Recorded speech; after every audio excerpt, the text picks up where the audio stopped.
Hello friends. Welcome to my channel. आज हम लोग बात करते हैं कि जो कौन से ऐसी 3 मिस्टेक्स हैं जो बच्चों को नहीं करनी चाहिए, जो भी एप्लीकेंट्स जो पीएचडी के लिए अपीयर हो रहे हैं इस बार। जैसे इस बार जामिया का डेट आउट हो गया है कि कौन कौन से आपके डेट्स को होने हैं इंटरव्यू। आप एक बार नोटिफिकेशन चेक करते रहना।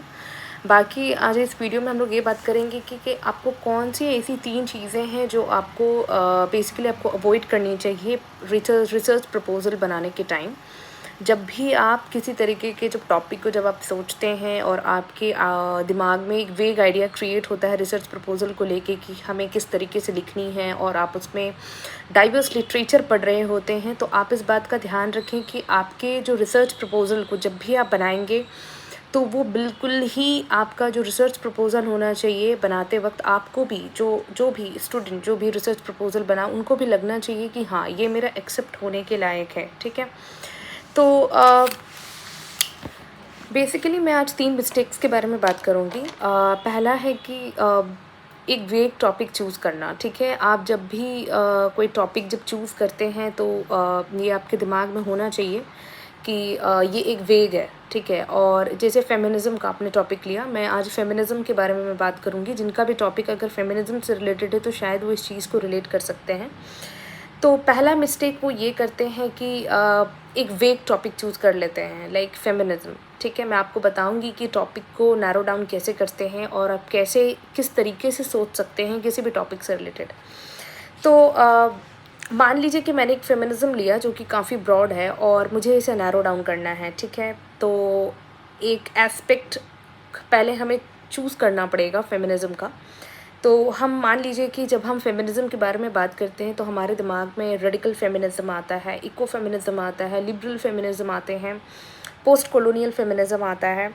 तो इन सारे एस्पेक्ट से हमें चूज़ करना है कि हम किन के बारे में बात करना चाहते हैं। क्या हम इको फेमिनिज़्म के बारे में बात करना चाहते हैं जहाँ वो पेट्रियार्की को ब्लेम करते हैं पूरे ऑल ओवर इकोलॉजिकल डिस्ट्रक्शन जो भी हो रहा है उसके लिए। आप उनके भी बहुत सारे तरीके देख सकते हैं, रूरल वे में काम कर सकते हैं, अर्बन एरिया में काम कर सकते हैं। ये मैं आपको बताऊंगी कि आप कैसे कैसे चीज़ों को आप नैरो डाउन करेंगे। ठीक है, दूसरा आप ये देख सकते हैं कि आपका स्पेसिफिक प्रॉब्लम क्या है। फोकस ऑन स्पेसिफिक प्रॉब्लम का मतलब ये हो गया कि क्या आप डोमेस्टिक वायलेंस के बारे में देखना चाहते हैं, क्या आप रिप्रेजेंटेशन ऑफ वुमेन देखना चाहते हैं। जब आप फेमिनिज्म के बारे में बात कर रहे हैं तब की मैं बात बोल रही हूँ। वर्क प्लेस डिस्क्रिमिनेशन के बारे में आप देखना चाहते हैं, या जेंडर पे गैप के बारे में देखना चाहिए। आपका दूसरा एस्पेक्ट हो गया। ठीक है, जब आप नैरो डाउन करते हैं टॉपिक को तो आपको इस नज़रिए से सोचना है। तीसरा आपका हो गया कि आपको एक वन ग्रुप ऑफ वुमेन में आपको लिमिट करना है अपना टॉपिक। आपको वेग आइडिया को बहुत ज़्यादा फ़िल्टर आउट करते करते आपको बिल्कुल एक नैरो डाउन टॉपिक में आपको काम करना है। तो मान लीजिए कि आप एक दलित वुमेन के बारे में बताना चाह रहे हैं कि आजकल के जो इकोलॉजिकल डिस्ट्रक्शन हो रहे हैं, जैसे मैं आपको इसको करेक्ट करके बताती हूँ कि जो भी इकोलॉजिकल डिस्ट्रक्शन हो रहे हैं उसमें दलित वुमेन अपना किस तरीके के रोल प्ले कर रही हैं। आपने मान लीजिए कि आप रूरल वुमेन के बारे में बोल सकते हैं, दलित वुमेन के बारे में बोल सकते हैं, या मुस्लिम वुमेन के बारे में बात कर सकते हैं। ठीक है, अब हम लोग बात करते हैं कि जैसे मैंने कुछ नोट्स बना रखे हैं कि जहाँ पे आपको एक आइडिया लग जाए। चूजिंग अ पर्टिकुलर प्लेस और सोसाइटी, ये काफ़ी ज़्यादा इंपॉर्टेंट होता है। एक एरिया, एक नीश एरिया में काम करना। ठीक है, आप गोंड ट्राइबल्स में आप काम कर सकते हैं जो बेसिकली बहुत ज़्यादा उनका पॉपुलेशन है पूरे ट्राइबल्स में, आप उनमें काम कर सकते हैं। वो किस तरीके से इकोलॉजिकल डिस्ट्रक्शन को होने से बचा रहे हैं, एक स्पेसिफिक एरिया में उनके क्या रोल प्ले हैं। तो आप ये सब चीज़ें सोच सकते हैं। तो जब आप कोई भी पर्टिकुलर प्लेस सोचते हैं तो हो सकता है कि आप फेमिनिज्म के रूरल हरियाणा के वे में पढ़ें, हो सकता है कि आप डेली के पर्सपेक्टिव से आप पढ़ें, या फिर आप बॉलीवुड के पर्सपेक्टिव से पढ़ें। ठीक है, और आप एक सोशल मीडिया कल्चर के हिसाब से पढ़ें।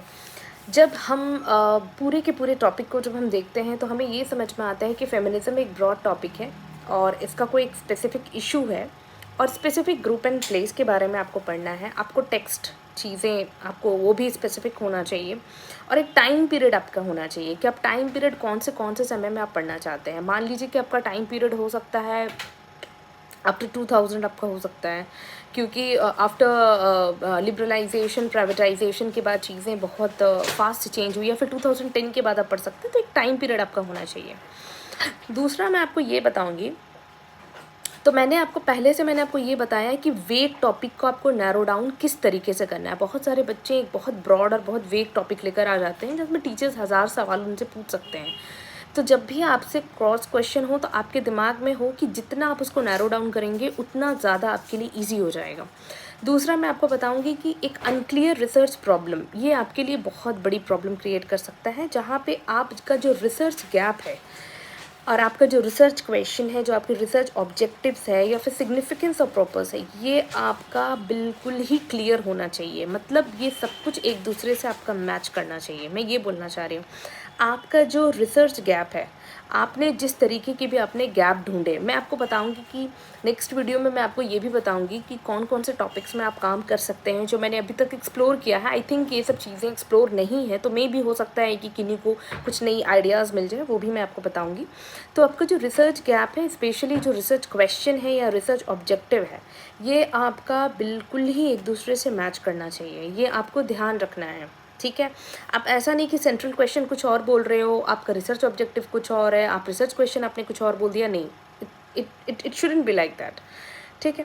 थर्ड मैं आपको बता रही हूँ कि जो आपका इंटायर जो पैराग्राफ होना चाहिए, from abstract to literature review to objective to significance of this study, ये आपका all should be in a chronology, ठीक है। आपका सब कुछ क्रोनोलॉजी में होना चाहिए। मतलब मैं ये बोलना चाह रही हूँ कि आपका मीनिंग के साथ साथ बेसिकली जो सेंट्रल जो एरिया है आपका, उससे तो मैच करना ही चाहिए। आपका ये नहीं होना चाहिए कि आप किसी तरीके की कुछ भी चीज़ें जब आप लिख रहे हो, मान लीजिए आपने 2 सेंटेंस कुछ लिखी, तो अगले 2 सेंटेंस से वो मैच करना चाहिए। ये नहीं होना चाहिए कि आपने कहीं पर कुछ और बातें बोल रही हैं और नेक्स्ट 2 लाइन में आप कुछ और बातें बोल रहे हो। तो ये आपके दिमाग में होना चाहिए कि टॉपिक को आप बिल्कुल ही एकदम इस वे में लिखो कि ताकि सामने वाले को एक स्टोरी की तरह लगे कि आप बोलना क्या चाहते हो, ठीक है।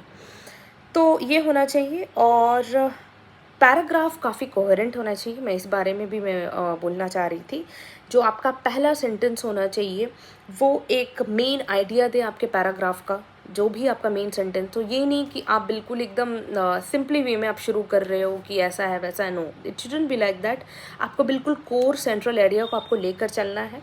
जो थर्ड मिस्टेक जो बच्चे करते हैं, क्योंकि वो क्या करते हैं कि जब भी वो ज़्यादा आलतू फालतू की बातें ज़्यादा लिख रहे होते हैं, इंस्टीड ऑफ सेंट्रल जो उनका बोलने का जो मेन जो मुद्दा है उसके बारे में वो कम बात कर रहे होते हैं। तो आपको मुद्दे के बारे में ज़्यादा बात करना है, ना कि आपको इधर उधर की बातें लिखनी। इधर उधर की बातें लिखनी है बट फिर भी आपको देख कर लिखना है। जैसे इंट्रो के फर्स्ट 1-2 लाइन में आप लिख सकते हो, उसके बाद आपको अपने वे में अपनी बातें रखनी है कि आपने जो भी पढ़ा या आपने जिस तरीके के आपने लिटरेचर्स पढ़े या जिस तरीके जो बात आप बोलना चाहते हो वो आपके दिमाग में एक होना चाहिए, एक स्ट्रक्चर्ड वे में होना चाहिए कि मुझे बोलना कैसे, इंट्रो में मुझे कहाँ तक लिमिट रखनी है वो आपके दिमाग में होना चाहिए, ठीक है।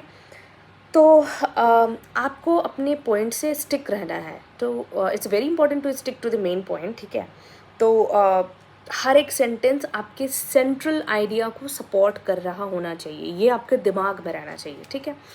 तो ये चीज़ें हो गई। और जो भी अपने आइडियाज़ हैं, ये काफ़ी इंपॉर्टेंट है। मैं बार बार इस चीज़ को एम्फेसाइज करना चाह रही हूँ कि आपके जो भी आइडियाज़ हैं वो लॉजिकल ऑर्डर में होना चाहिए। एक ऐसे सीक्वेंस में आप लिखें जो आपका हर एक सेंटेंस का एक सीक्वेंस बने, ठीक है। फ्रॉम जनरल टू स्पेसिफिक या कॉज इफेक्ट, या फिर आप बोलो प्रॉब्लम टू सॉल्यूशन, ठीक है। आप जिस बारे में भी बात करना चाहते हो आपके आइडियाज़ एक क्रोनोलॉजिकल और एक सीक्वेंस और लॉजिकल वे में होना चाहिए, ठीक है। और आप ये भी बताओ उसमें, अगर आप ये चीज़ें ऐड करते हो कि आप एक एविडेंट तरीके से बताते हो, जैसे मान लीजिए कि जो भी मेरा टॉपिक था, जैसे मैंने आपको बताया था कि सरना वर्ड कब यूज़ हुआ था, तो किसने यूज़ किया था, क्योंकि किसी भी वर्ड का ओरिजिन ऐसे ही नहीं होता है। तो मैंने उसमें कोट किया था कि पहली बार कि इस ऑथर ने, ठीक है, इस प्लेस पे इस वर्ड को यूज़ किया था। आपको एक सपोर्टिंग एविडेंस भी देते जाना है। अगर आप कोई बातें बोल रहे हो ना, it should be based on fact, it should be based on some citation, जहाँ पे एक ऑथर को आपको साइट करना है। आपको कि कोई भी किसी भी तरीक़े की बातें आपको करते वक्त इस बात का ध्यान रखना है कि किस बात के पीछे आप जो भी बात बोल रहे हो वो आपकी बात बोली भी नहीं होनी चाहिए, राइट। आप जो भी बोल रहे हो उसका कोई मान्य नहीं, उसकी कोई वैल्यू नहीं है। आप जब भी किसी को साइट कर रहे हो तो मेक श्योर करो कि आप उसका नाम दो।